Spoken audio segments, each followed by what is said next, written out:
Have you ever watched a puddle disappear on a sunny day? Where does all that water go?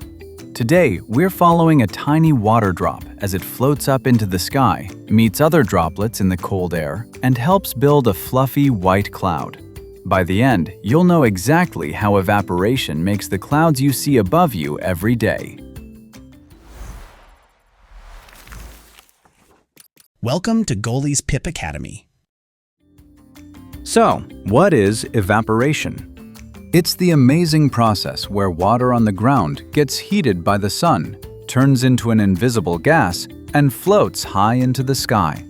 Picture this. You're standing next to a puddle after a rainstorm. The sun comes out, and slowly that puddle gets smaller and smaller until, poof, it's completely gone. But that water didn't just vanish, it became part of the air. When the sun's energy hits the water, it gives those tiny water molecules enough power to break free and transform into something called water vapor.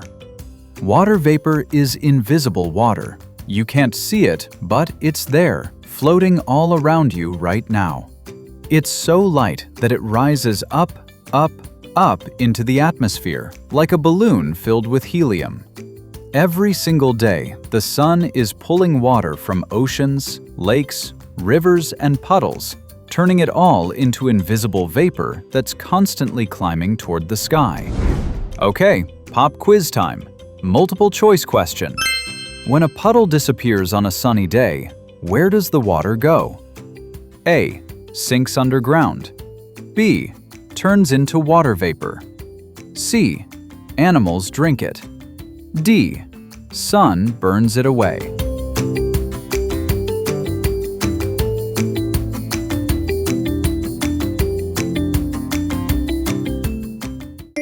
The answer is B.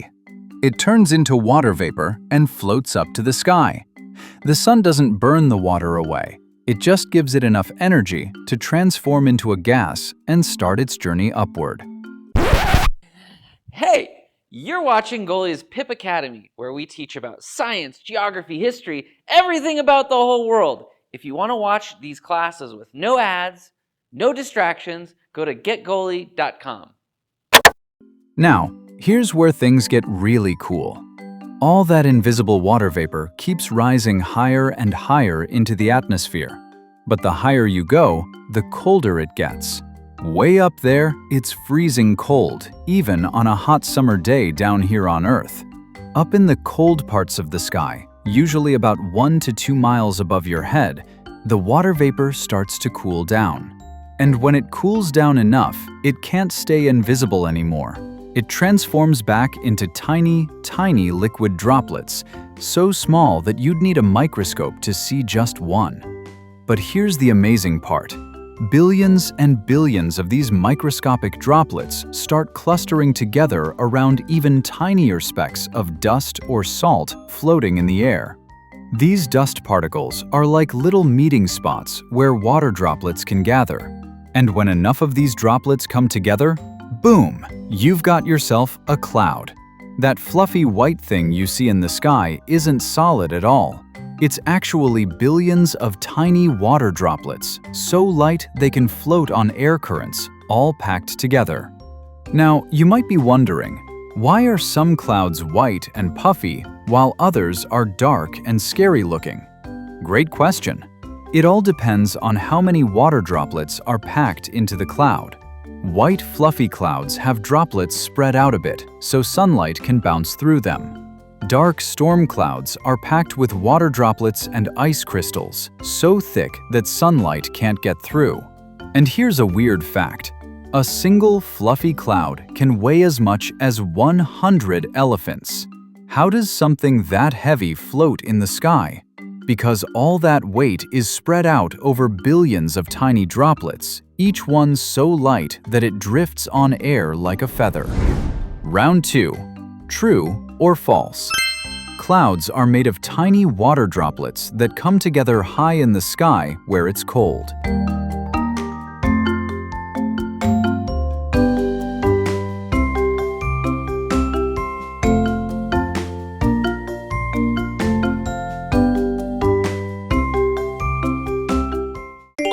The answer is true.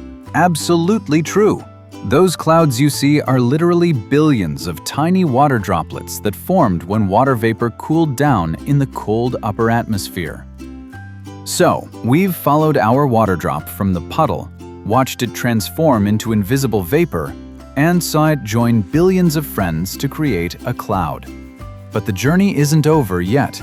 As more water vapor rises and condenses, the cloud gets heavier and heavier. Those tiny droplets start bumping into each other, merging together, getting bigger and bigger. Eventually, they become too heavy to float anymore. Gravity takes over, and they begin their journey back down to Earth as rain. Or, if it's cold enough, as snow, sleet, or hail. That raindrop might land back in a puddle, or in a river, or maybe even on your head. And then, when the sun comes out again, the whole cycle starts over. That exact same water drop might evaporate again, float back up to the sky, form another cloud, and fall as rain somewhere completely different. Here's why this matters. The water cycle, evaporation, cloud formation, and precipitation is what makes life on Earth possible. Without it, all the water would be stuck in the oceans and nothing on land could survive.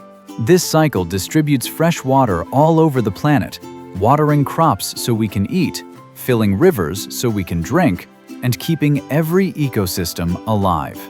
Scientists study clouds carefully because they help us predict weather, understand climate change, and even learn about other planets. Final round, multiple choice question. What happens to a water drop after it becomes part of a cloud? A. Stays forever. B. Turns to ice. C. Falls as rain. D. Goes to outer space.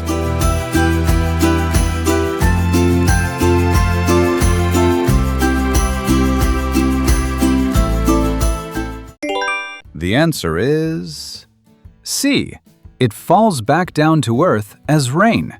That water drop is just taking a round trip, up to the sky and back down again, over and over. Now that you know why evaporation creates clouds, look around and see if you can spot it in action. Next time it rains, watch the puddles afterward. Next time you see clouds, remember that they're made of water that used to be on the ground. You're literally watching water's incredible journey through the sky.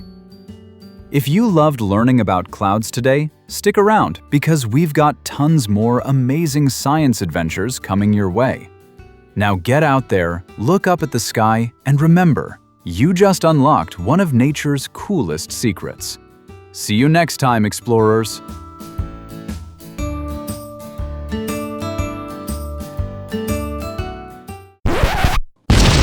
My mind is blown! Where can I learn more about these videos? Oh yeah, getgoalie.com. There's no ads, there's no junk, just cool stuff for kids and a dedicated tablet. Check it out, getgoalie.com.